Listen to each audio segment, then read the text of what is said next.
the beginning of the song is with Khalid Muhammad. You know, have you forgotten? Once we lost, you know, that whole. It's like, you know, you talking about? It's a bass heads. Wait, 359. That once we brought here, we were proud of our name. Proud of our name. Well, right. This album, Ghost Not God, but yeah. Tell me y'all done lost your mind. Lost your mind. Yeah. Yeah. It's like, okay, so I'm listening. I'm like, yeah, that's the business, you know. Slade lost his mind, you know. But he also had to keep his brand. He had to do his thing. So that's what it is. That's what it is. We all got family members that do their thing. We can't be mad, you know, whatever it is. Well, let's bring it up more contemporary. What do you think about what's going on in the media, particularly with Kanye? Because on some levels, I think dude a genius. And on some levels, I look at him like, dude, why are you doing all that?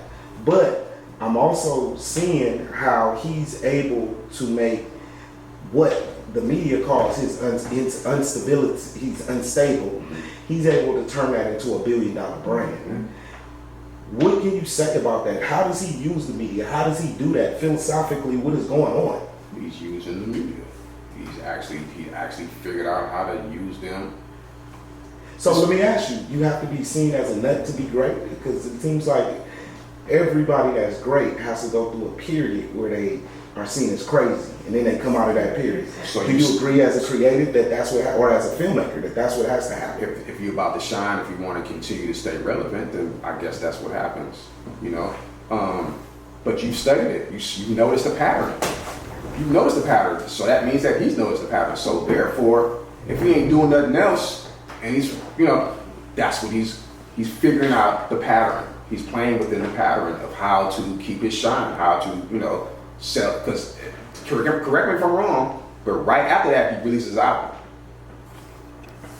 So, like, what's his thought behind that process? He wants to create. He wants to sell records. So whatever it is to sell records, then that's what he does. So, you know, just like JC, can't knock the hustle. There it is. You know, welcome to America.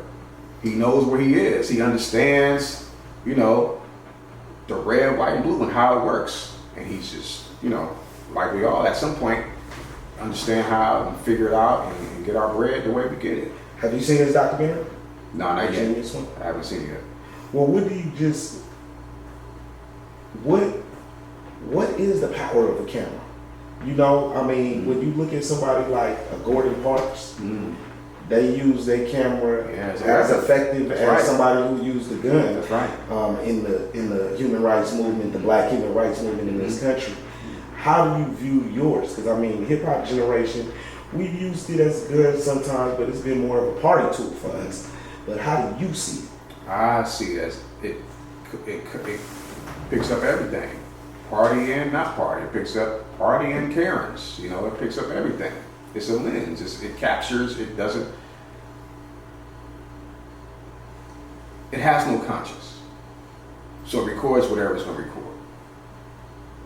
Whether it be fake, whether it be, you know, professionally lit, whether it be just, you know, the passing by and the shootout that takes place, it's collecting it off the phone or off the camera. It's collecting it. It has no conscience. So it's not going to lie, because once you push play, once you just record, it's going to show what it just recorded. So, you know. I had another question I wanted to ask you. Look, there's been some COINTELPRO movies that we've loved as the Black community that got us onto the wrong page. Movies like The Mac, Superfly, Scarface, New Jack City, Boys in the Hood, Menace, Juice. What do you think about that? And what does that say about the power of film? If you can turn on a lot of rap music and still hear Scarface sample, and the youngster that's rapping wasn't even alive when that movie was out. What has the government discovered about movies, and how have they been used against us, and what are your views on that? So, and I want to also state, those are some of my favorite movies, even though I have the consciousness to know how they were used against us. So 1913, Birth of a Nation was out. And blackface. And the portrayal of black people in that film. The first showing was at the White House. Mm. So, to answer your question, it was known at that point that this is the way we need to present white people and black people. So here we are, you know, with juice and things.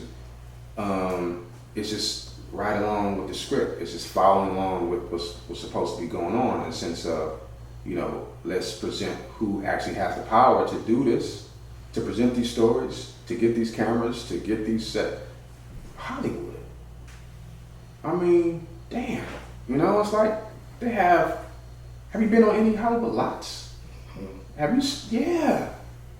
But let me ask you. What it's like, so it's like they're controlling everything. But let me ask you something. I'm play devil's When it advocate comes to with the you. camera. I would go for that in 1987.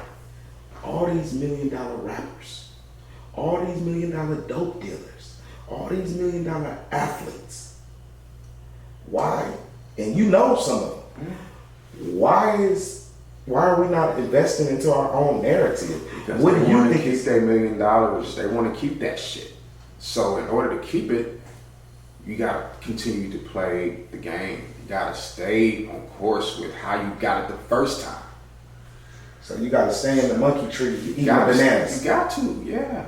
It ain't no investment. It's not no investment in your own tree. So you I may can invest in something that can go on, like, you know, a little independent and you on Netflix for it, but I'm not gonna, like, you know, put all my bread on it and call Disney or call, and you know, it's you know, just to make sure that to keep the respect in the hood.